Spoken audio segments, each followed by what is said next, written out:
오늘은 참으로 뜻깊은 날이다 이런 그 생각을 하게 됩니다. 왜냐하면은 1975년 1월 5일에 우리 교회가 창립 감사 예배를 처음으로 드리면서 개척 창립을 했어요. 그리고 지금 오늘이 2025년 1월 5일.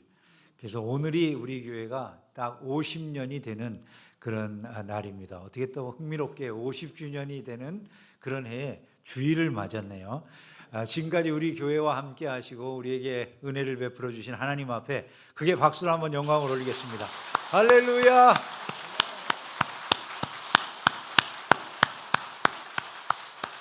생각해 보면 참 놀라운 게 그때 개척 예배를 드리던 그 당시에 뭐 조금 아주 좁게 우리 지금 이 뒤에 올라오는 저 계단보다도 한 절반이나 될까, 한 사람이 겨우 이렇게 오르내릴 수 있는 좁은 계단으로 올라가면 15평 정도 되는 그런 작은 공간에 스티로풀 위에다가 장판 깔고 조그마한 강대상 하나 있고, 그리고 예배를 드렸는데 그 예배당이 오늘과 같이 이렇게 아름다운 예배당으로 지난 50년 동안 발전하게 된 것 모두가 다 하나님의 은혜인 줄로 믿습니다.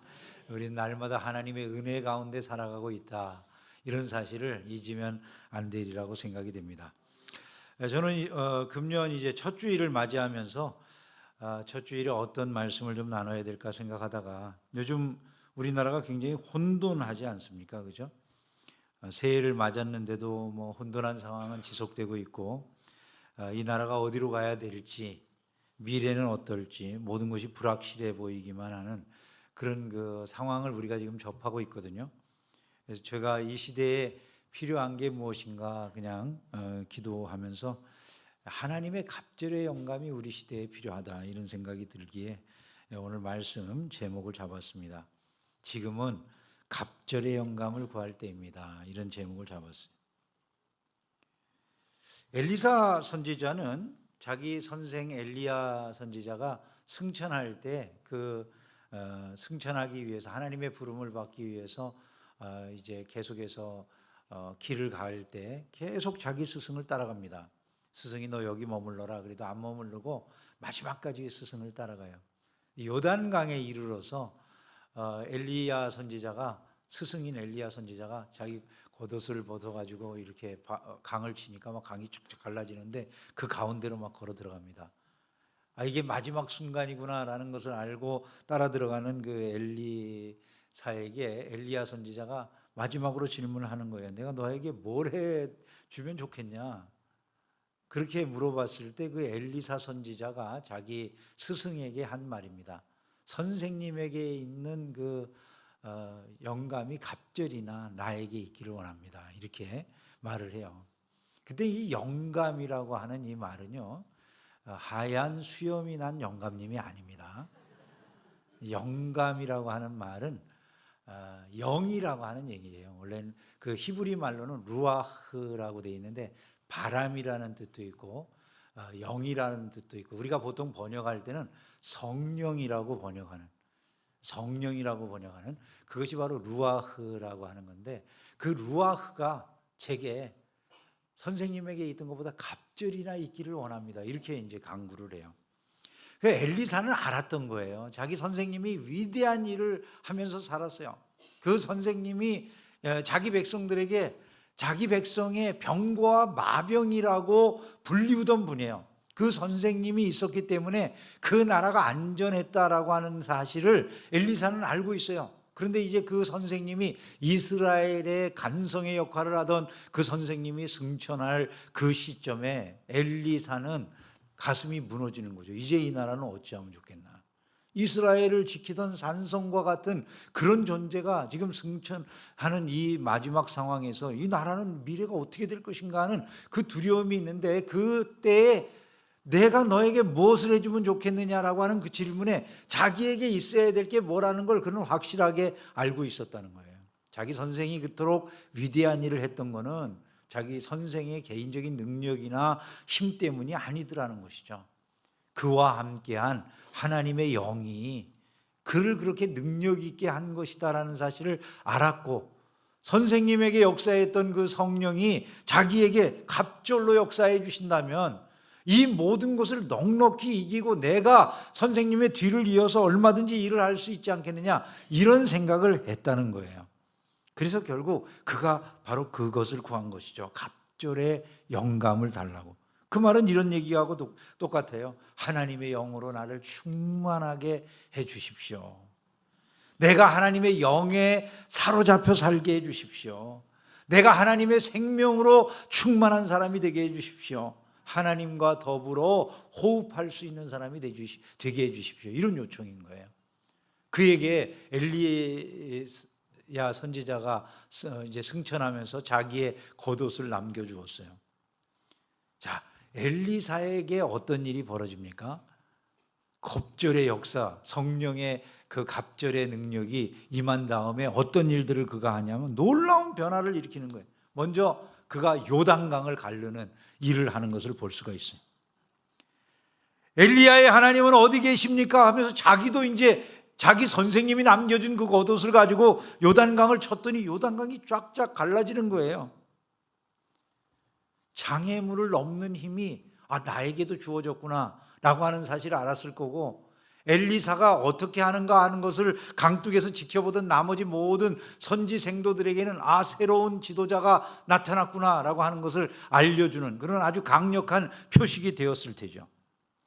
뿐만 아니라 그로 말미암아 물이 치료되는 역사가 일어나요. 엘리사가 물 근원으로 나아가서 소금을 그 가운데 던지며 가로되 여호와의 말씀이 내가 이 물을 고쳤으니 이로조차 다시는 죽음이나 토산이 있지 못하고 떨어짐이 없을지니라 하셨느니라. 그렇게 말하니까 이 물이 고쳐져 가지고 멀쩡해져서 오늘까지 이르고 있다, 이렇게 이 기자가 기록을 하는 거예요. 즉 하나님의 능력이 임하니까 먹을 수 없는 물이 변해서 먹을 수 있는 물로, 쓸모없는 것이 쓸모 있는 것으로 바뀌어지는 역사가 일어나더라는 것이죠. 뿐만 아니에요. 절망에 휩싸였던 사람들이 소망을 얻는 일들이 일어나기 시작했어요. 한 여인은 남편을 잃고 빚쟁이들에게 두 자녀마저 빼앗길 그런 위기 상황에 처해 있었어요. 그런데 그것을 알게 된 엘리사 선지자를 통해서 그 가정에 그 문제를 풀어낼 수 있는 길이 열려요. 기름병을 갖다가 부으라 했더니 붓는 대로 기름이 나와가지고 문제가 해결되는 것이죠.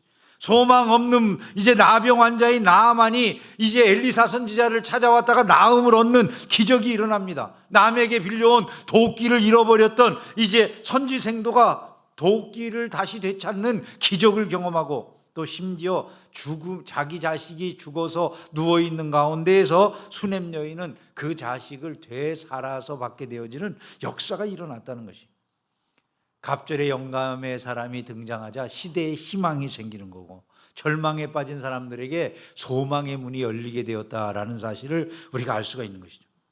뿐만 아니라 그로 인해서 무너진 권위들이, 세상에 무너진 권위들이 회복이 돼요. 엘리사가 걸어가는데 젊은 아이들이 조롱을 합니다. 대머리여 올라가라, 대머리여 올라가라 이러면서 따라다니면서 조롱을 하는 거예요. 여러분, 선지자를 조롱하는 시대가 무엇입니까? 젊은이들이 선지자를 조롱해요. 이게 무슨 시대입니까? 타락할 대로 타락해서 우상 숭배에 빠져버린 세상의 모습을 의미하는 거예요.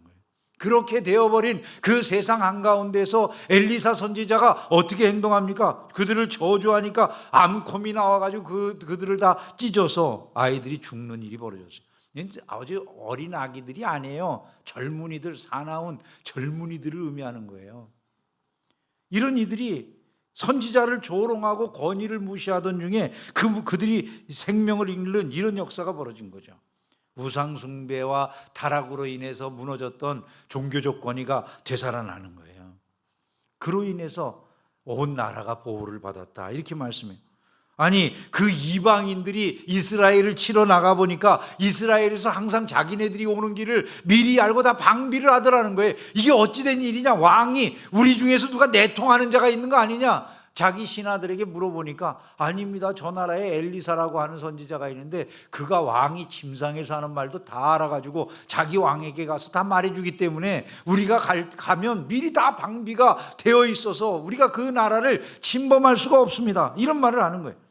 나라를 지키는 자기 스승과 같은 그런 나라의 병과 마병과 같은 인물이 되어 주었던 것을 우리가 알 수가 있고, 그는 이스라엘의 왕들에게 내 아버지여라고 하는 호칭을 들을 만큼 위대한 인생을 살게 된 것을 우리가 볼 수가 있는 것입니다.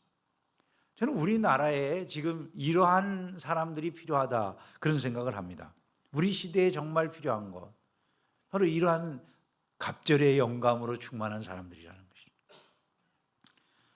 우리가 살고 있는 2025년의 대한민국은 지금 어떤 모습입니까, 여러분?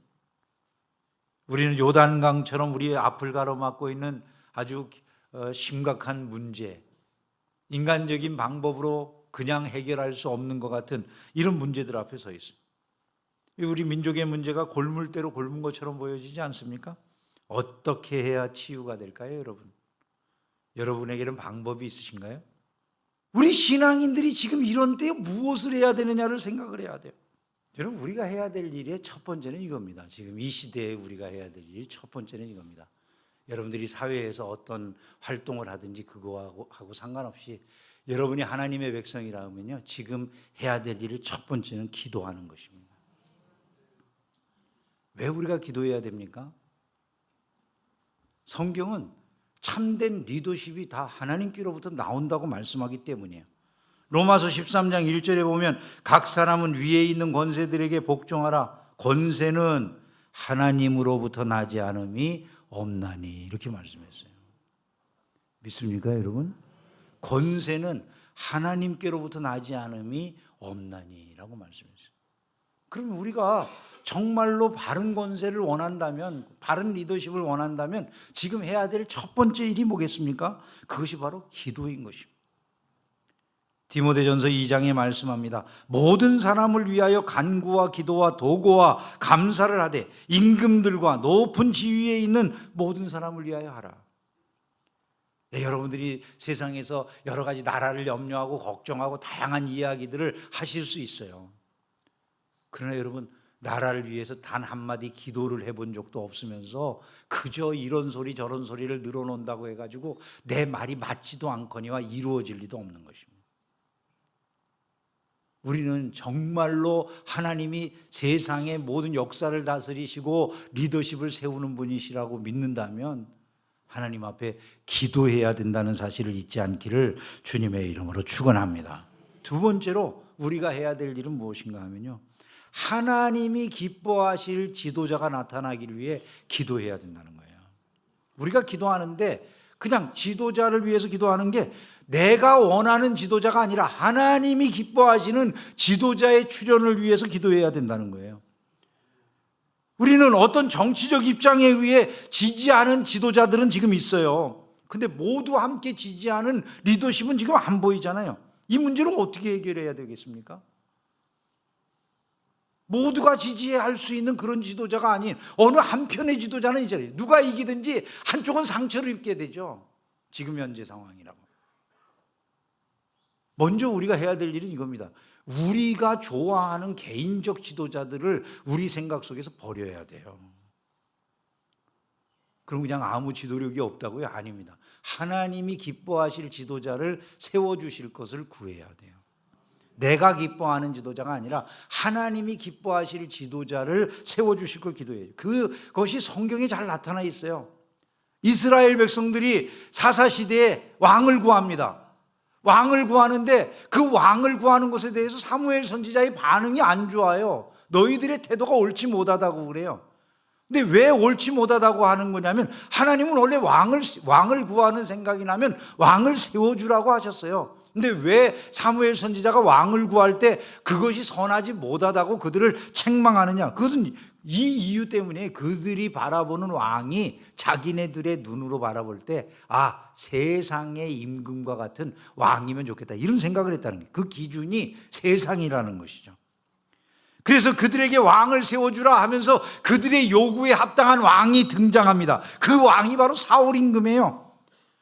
그 사울 임금이 어떤 임금이 될지를 사무엘이 미리 말을 해줬어요. 그가 너희 아들들을 데려다가 그의 병거와 말을 어거하게 하리니 그들이 그 병거 앞에서 달릴 것이며 그가 또 너희의 아들들을 1000부장과 50부장을 삼을 것이며 자기 밭을 갈게 하고 자기 추수를 하게 할 것이며 자기 무기와 병거의 장비도 만들게 할 것이며 그가 또 너희의 딸들을 데려다가 향료 만드는 자와 요리하는 자와 떡 굽는 자로 삼을 것이며 그가 또 너희의 밭과 포도원과 감람원에서 제일 좋은 것을 가져다가 자기의 신하들에게 줄 것이며 그가 또 너희의 곡식과 포도원 소산의 11조를 거두어 자기의 관리와 신하에게 줄 것이며 그가 또 너희의 노비와 가장 아름다운 소년과 나귀들을 끌어다가 자기 일을 시킬 것이며 너희의 양떼의 10분의 1을 거두어 가리니 너희가 그의 종이 될 것이라.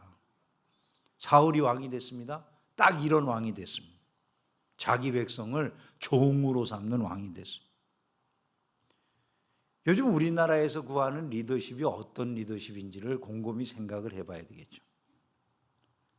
그동안 법 앞에서 평등하다고 했던 그 생각이 맞는다라고 생각이 드시는지 생각을 해보셔야 되겠죠. 그죠? 경험하는 바가 정말 그렇습니까? 권세 있는 자들이 법 앞에 서 있는 모습하고 우리가 서 있는 모습이 동일합니까? 국민의 공복이라고 그렇게 이름하는 분들이 국민 아래에 있습니까? 국민 위에 있습니까? 여러분, 왜 이런 일이 일어난 것 같으세요? 우리 눈에 맞는 지도자들이에요, 그들이요. 우리 눈에 맞는 지도자들. 사사 시대 끝 무렵에 구했던 그 지도자들과 똑같은 지도자들인 것이죠. 모든 나라와 같이 우리에게 왕을 세워 우리를 다스리게 하소서. 하나님 나라의 고유한, 하나님 백성의 고유한 특성을 지닌 왕이 아니에요. 내 위에 권세가 계시구나, 하나님이 계시구나, 이걸 알고 통치하는 사람이 못 되는 거예요. 모든 나라와 같은 그냥 일반적인 왕. 하나님이 자신들을 다스리는 것보다 차라리 그런 왕이 좋겠다고 생각했던 이들의 생각대로 보내진 왕이 사울이었어요. 그리고 이스라엘은 여러 가지 전화에 휘말리고 이스라엘은 두려워했고 이스라엘의 정치는 무너졌어요. 그러다가 하나님이 기뻐하시는 왕이 나타나게 돼요.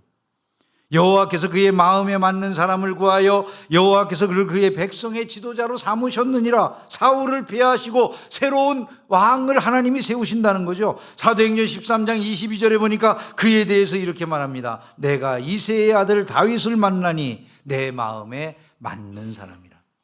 아무도 이새의 아들 다윗이 그런 리더십을 가질 만한 사람이라고 생각 안 했어요. 그 가족들조차도 그 집의 막둥이가 그런 리더십을 가진 사람이라고 생각하지 못했어요. 그런데 하나님이 그를 보니까 하나님의 마음에 합당한 사람이라고 하시더니 그를 세워주신 거예요. 다윗이 왕이 됐습니다. 어떤 변화가 일어났습니까? 다윗의 시대에 온 민족이 번성합니다. 흥미로운 것은 사울은 다윗 왕이 된 다음에 자기의 사위임에도 불구하고 다윗을 죽이려고 쫓아다니고 끝까지 핍박하는 짓을 했는데, 자기의 정적인 다윗을 죽이려고 했는데 다윗은 오히려 그 모든 사울의 집안 사람들을 다 품습니다. 여러분, 놀라운 일이 남북이 이제 이스라엘이 갈라지잖아요. 북이스라엘의 10지파, 12지파 중에서 2지파만 남유다 쪽에 다윗 지파인 유다 지파와 함께 한 지파만 남았어요. 그 남아있는 한 지파가 어느 지파인 줄 아세요? 사울이 속해 있던 베냐민 지파예요. 무엇을 의미합니까?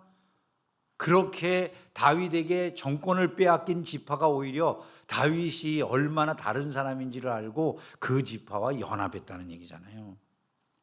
다윗은 모두를 가슴에 품은 것이죠. 사울의 집안까지도 무비보셋을 포함해서 모두를 품는 그런 일을 해준 거예요. 하나님의 뜻에 합당한 리더십이 등장하니까 이스라엘에 참 복이 된 것이죠. 오늘 우리에게 필요한 일들이 이런 것이 아니겠습니까? 대한민국에 지금 필요한 일들이. 제가 생각할 때 이런 리더십을 우리는 지금 구해야 될 때가 아니냐라는 생각이 드는 것이죠. 하나님이 기뻐하실 리더십을 우리 대한민국에도 세워 주시옵소서. 그래야 이 리더십을 통해서 하나가 되는 일, 이렇게 갈라져가지고 다 다른 모습을 하고 있는 이런 시대에 하나 되는 일이 일어나야 되겠다는 생각 안 드세요? 마지막으로 한 가지 더 말씀을 드리면요, 우리는 갑절의 영감을 우리에게도 갑절의 영감을 주실 것을 구해야 돼요. 왜 갑절의 영감이 필요할까요? 우리 눈이 열려서 바로 봐야 되기 때문에. 한 나라가 어려울 때마다 성령이 임하시면 그 나라가 바뀌었어요. 영국에 성령의 대각성 운동이 일어났을 때 영국 사회가 바뀌었어요. 대한민국에도 대각성 운동이 일어났을 때 회개하는 운동이 일어나서 사람들이 각자 자기의 잘못들을 회개하는 일들이 있었어요. 여러분, 엘리야가 떠나는 것은 나라의 비상시국이에요. 이스라엘의 산성과 마병이 사라지는 거예요. 이거를 알고 비상시국에 엘리사는 자기 스승이 가졌던 것보다 갑절의 영감을 구했거든요. 지금 우리가 비상시국이에요. 비상시국. 온 나라가 흔들리잖아요. 기독교인들끼리도 나눠져서 싸우죠. 옳은 게 뭔지 그른 게 뭔지 정확하게 알 수도 없죠. 참과 거짓에 대해서 정말 여러분들은 확실하게 알고 있다고 믿어지시나요? 무엇이 정직한 건지, 무엇이 정말 속이는 건지 알 수 있으세요? 각자 자기네들의 입장만 있지 정확한 것을 알 길은 지금 보이지가 않아요. 상대방을 죽이겠다고 자기네들끼리 싸워대는데 우리는 거의 내전 수준의 당황함을 느끼고 있는 거죠. 경호처하고 공수처하고 처끼리 서로 싸우잖아요. 이 처와 저 처가 싸워. 죽일 듯이 아슬아슬한 순간이라는 생각이 들지 않으세요? 총이 있잖아요, 여러분. 경호처는요. 예? 어느 쪽이 더 유리한가에 따라서 누군가 단 한 사람이라도 죽는 일이 벌어지거나 그런다면 그런 일을 벌리도록 여러분 해서 자기가 이 무슨 정권이나 힘을 갖는 권력을 갖는 이런 일을 위해서 뒤에서 그런 일을 조종할 자들이 없을 거라고 생각하세요, 지금?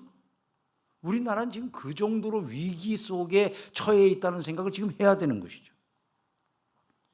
바로 보고 바로 판단할 수 있는 능력이 어느 때보다도 중요하다는 생각이 저절로 들지 않습니까? 그래서 우리도 분별의 능력을 얻기 위해서 갑절의 영감을 구해야 된다는 것이죠.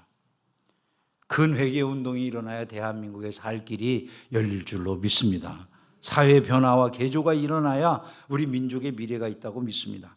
내일부터 특별 새벽 기도 집회가 시작되는데요, 그냥 멀리 나하고 상관없는 거라고 생각하지 않으시면 좋겠어요. 여러분, 독일이 통일될 때 그 성 니콜라스 성당인가 하는데 그 동독에 있는 교회에서 사람들이 모여서 기도하는 운동으로부터 시작됐다고 그러잖아요. 거기에 모이는 사람들이 처음엔 그 교회 교인들 몇 사람이었지만 그곳에 가득가득이 사람들이 모이기 시작하더니 마을 전체에서 기도 운동이 일어나고 전국에서 기도 운동이 일어나기 시작하면서 갑자기 어느 날 한순간에 그 베를린 장벽이 무너지는 역사가 일어났다라는 말들을 하지 않습니까?